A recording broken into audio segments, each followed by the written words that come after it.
Estamos aqui com o professor Géder Genotti Júnior, que é jornalista, professor aqui da Universidade Federal de Pernambuco, na segunda parte do Sem Edição, porque a primeira parte teve um problema aí técnico. E naquela ocasião o professor estava falando sobre os 40 anos de Axé Music, né, refletindo um pouquinho sobre este movimento, como o Luiz Caldas considera.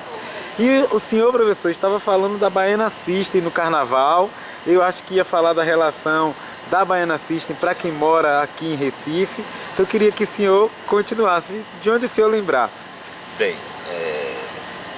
tal como colocou Luiz Caldas, eu acho mais prudente, inclusive, chamar Axé Music de movimento, tá? Ou de uma categorização musical, porque engloba muitas sonoridades que às vezes são diferentes, mas tem um comum, né? Que é uma música que tem uma relação direta com o carnaval. Então isso uma possibilidade também da gente categorizar, né? Porque se você pensar assim, desde Luiz Caldas, Sara Jane, né? Daniela Mercury, mas aí se a gente for para Timbalada, Olodum, chegando hoje em Baiana System, nós vamos ver que tem um comum, né? Que é uma música eletrificada, de trios, com instrumentos eletrificados, amplificados e com a percussão, que é a ligação direta com os blocos afro, tá? Mas essa relação, ela não é uma relação aceitada, simples, ela envolve muitas tensões, né? Eu lembro que na primeira parte eu falei, por exemplo, do momento que Cláudia Leite convida Igor Canário para cantar no carnaval com ela, e Igor Canário é muito mal recebido pelo público, né? O que mostra um preconceito classista, inclusive, né? Um preconceito geolocalizado, né? Então essas relações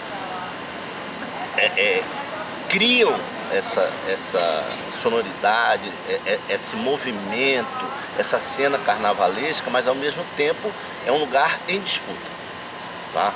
Não é um lugar preciso, fechado, acabado. Mas como categorização a gente consegue entender, porque a gente consegue colocar, por exemplo, o Baiana System de alguma forma dentro desse jogo aí. Mas o que eu estava tentando reiterar é assim, tem um lugar da onde a gente escuta, da onde a gente vê, da onde a gente vive, da onde a gente coreografa a vida, da onde a gente dança, né?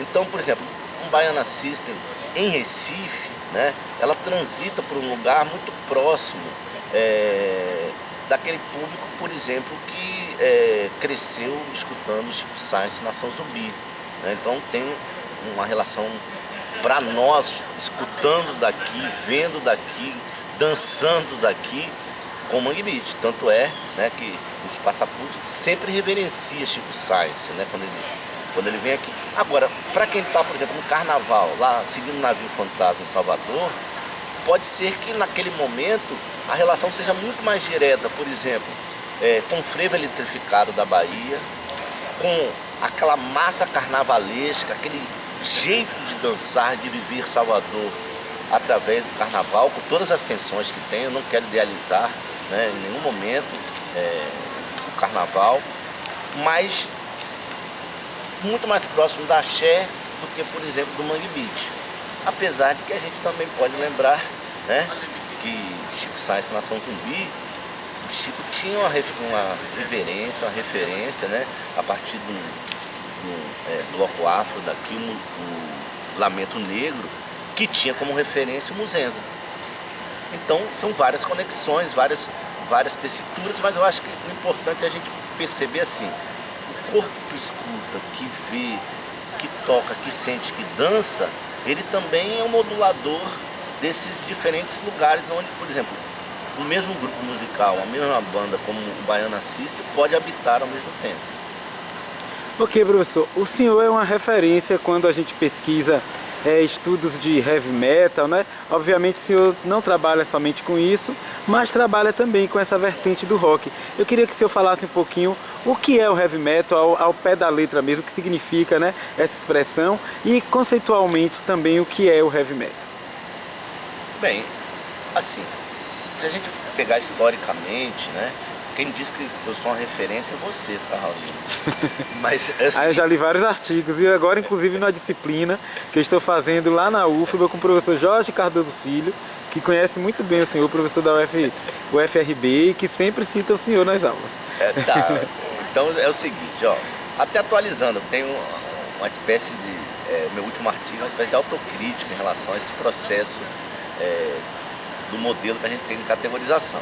Mas tem um dado histórico, tá? Primeiro, eu acho importante, assim, a gente reconhecer que alguns movimentos, né, e alguns gêneros musicais, como o heavy metal, eles não foram criados, inventados, por exemplo, na academia, numa crítica, alguém que nomeou isso. Os próprios participantes, né, e as participantes se reconheciam e se reconhecem como parte, né, desse aglomerado de pessoas que escutam esse tipo de música.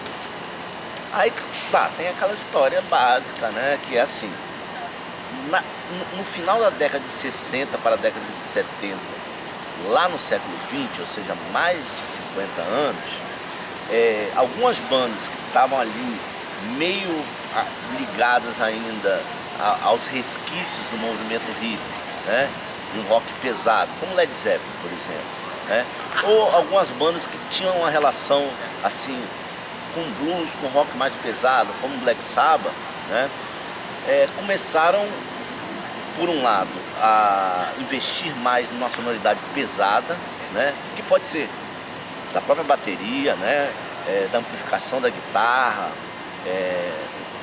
uma afinação mais grave, né, o próprio contrabaixo dando um tom abaixo, né, dando essa sensação de peso. E não tem um comum tão sólido assim, mas começaram a cantar, por exemplo, sobre uma certa desilusão ali com aquela utopia do movimento hippie, e começaram a colocar assim, o lado escuro da existência, né?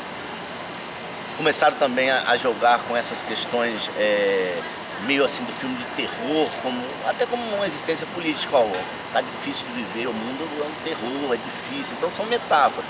Ou como Led Zeppelin fez também, de fazer referências, por exemplo, aos Vikings, né, que é outro universo, é meio universo da fantasia, né? O The Purple, que tem algumas letras meio futuristas, ficção científica, mas todas também tem um lado em comum com o rock, que é aquela coisa, velocidade, né? Mulheres, né? É um gênero que tem uma base muito machista, heteronormativa, apesar de que hoje o heavy metal mudou bastante, né? E como todas as narrativas aí musicais, é um lugar em disputa, né? Então a gente tem diversas correntes. E aí, até como uma tentativa de autopreservação, tá? O heavy metal começou a se firmar, apesar de, como aconteceu na She Music, o termo heavy metal foi um crítico, né? O Lester Bangs, que classificou de maneira negativa, né? Como a Agamenon fez com a She Music. Só que o que acontece? Você pega esse rótulo e vive ele de outra forma, você coloca uma potência, e as pessoas começaram a se reconhecer, e para preservar essa ideia de um grupo, acabou se descolando, né, de ser, por exemplo, um subgênero dentro do rock, e cada vez mais foi se afirmando como um gênero musical com suas especificidades, né, e ligado a essa ideia da cena musical, ou seja, muita gente, né, eu me coloco, né, dentro desse grupo, vive mais do que o heavy metal, mais do que só uma escuta, um modo de fluir música, né? Então você tem modos de se vestir, de encarar o mundo, de se posicionar, que passam também, de coreografar a vida, vamos dizer assim, que passam também pelo heavy metal. Agora o heavy metal hoje é muito diferente do que era, né? Lá naquele início, por exemplo, com as bandas inglesas, a Deep Purple, o Black Sabbath e o Led Zeppelin, porque ele também se espalhou pelo mundo, né? surgiram vários subgêneros, né? Então, por exemplo, subgêneros como o thrash metal que investiram na velocidade, num diálogo com o punk, né? O power metal que tem uma descendência direta lá com essas músicas do Led Zeppelin, que tinha essa viagem do mundo nórdico, viking.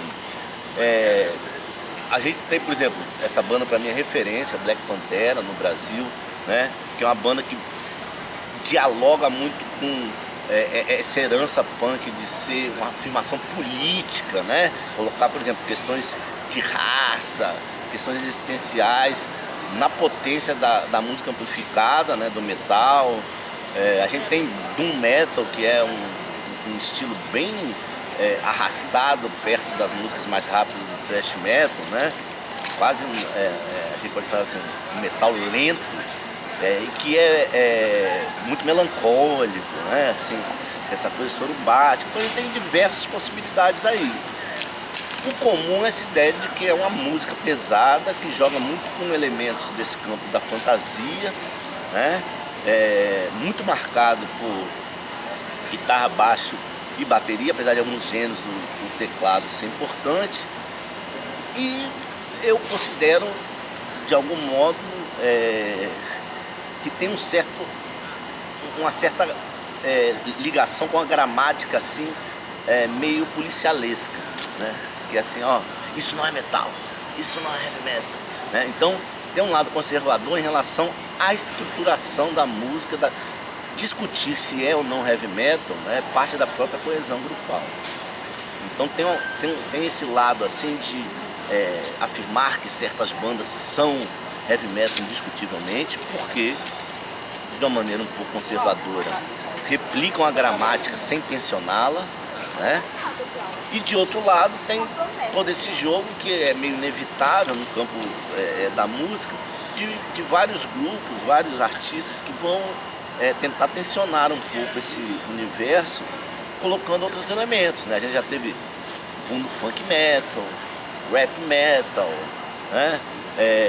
Por exemplo, o heavy metal durante muito tempo, desde da década de 80 do século XX, no Brasil era cantado em inglês, né?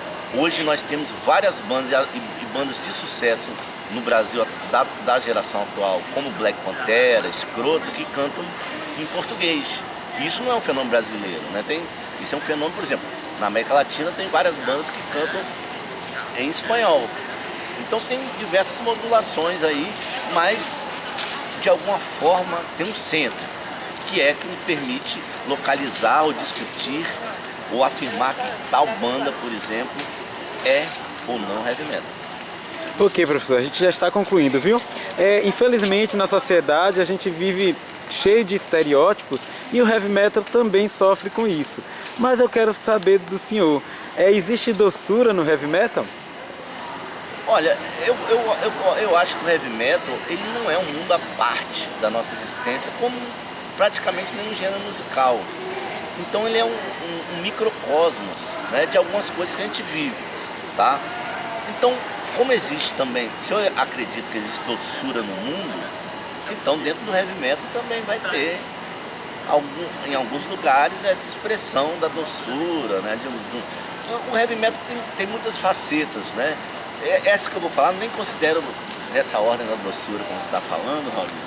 Mas, por exemplo, você pegava na década de 80, anos 70, uma banda norte-americana, estadunidense como Kiss, pra mim aquilo é uma brincadeira, parece uma revista em quadrinhos, tá? Aí você pode, eu conheço muita gente que é fã, adora. Se você escutar e viver aquilo como se fosse uma revista em quadrinhos de super-heróis que você gosta, super-heroínas, tá massa. Agora, se você realmente querer colocar um tom de uma seriedade, de vericidade, aí eu acho que você vai quebrar a sua cara, tá? Mas eu acho que é possível você imaginar assim, e acho, tá? Você falou muito dos estereótipos, eu acho que tem muitas questões e imagens de controle, né? Então, por exemplo, em geral a gente imagina, né, que só um tipo de pessoa, né, pode escutar heavy metal, né? Ou então você já deve ter escutado algumas coisas. Você toca numa banda de reggae, né? Ah, você tem que ir no samba, tá em Recife, tem que ir no samba. Por quê? Você tem direito, qualquer um, todo mundo, assim, ó, se você gostar de heavy metal, você tem direito de habitar e viver isso, se você quiser, com doçura. Ok. Nós estamos, professor, hoje no último dia do 8º Com Música, né? Congresso de Comunicação, Som e Música. A UFPS cedia esta edição. O senhor, junto com um grupo, né, bem competente de pessoas, lideram aí, capitaneiam o 8º Com Música. Eu quero saber qual é o balanço que o senhor faz desta edição do Com Música e onde será o próximo e por que Salvador? Bem, você já falou que vai ser em Salvador, então você já sabe onde será, né? Eu não sabia, obrigado pela informação. Aí, é um desejo. Você é bem informado, jornalista muito bem informado. Uau! Aí é o seguinte, eu acredito cada vez mais em congressos menores, tá? Eu acho que eles têm uma função, por quê? Quando você apresenta o seu trabalho, você estava num ambiente assim, de pessoas muito atentas, de um grupo menor, né, que direcionaram perguntas bem específicas. Você tem a oportunidade de ouvir, escutar com calma outras pessoas que trabalham muito próximo daquilo que você está trabalhando. Então eu acho que esses congressos com um tema só, por exemplo, porque os congressos nacionais, os grandes, né, comunicação, tá, mas aí tem diversos grupos que trabalham diversas coisas, que a comunicação é um universo muito amplo, né? No caso do Com Música, por exemplo, é música e comunicação. Então você tem a oportunidade única, né? Claro que não dá para juntar todo mundo, mas você tem a oportunidade de conhecer grande parte das pessoas que estão pesquisando, seja no mestrado, doutorado, de pesquisadores que são referências bibliográficas, conversar diretamente com eles, apresentar, e elas, né, claro, apresentar o trabalho para essas pessoas e aquelas pessoas às vezes que você conhecia só como um nome na bibliografia, estão lá para dialogar diretamente com você, com o seu trabalho, para colocar algum questionamento ou apontar algumas coisas que acham que talvez você deva pensar sobre o seu trabalho. Então eu acredito muito. Agora, dá um trabalho danado, tá, Raulino? Eu não sei se eu quero fazer outro não, tá? Imagina. Professor, para encerrar de fato, lá na bio do Instagram do senhor ainda se mantém que é escritor de conto. Então eu acho que tem algum conto aí guardado na manga que o senhor ainda não trouxe para o mundo, né? A minha bio tá errada, tá? Porque eu nunca, que eu me lembre, eu nunca publiquei nenhum conto. Tem dois livros de ficção, mas são 2 romances. Eu acho que tem alguma coisa aí guardada na manga. Muito obrigado, viu, professor? Obrigado a você.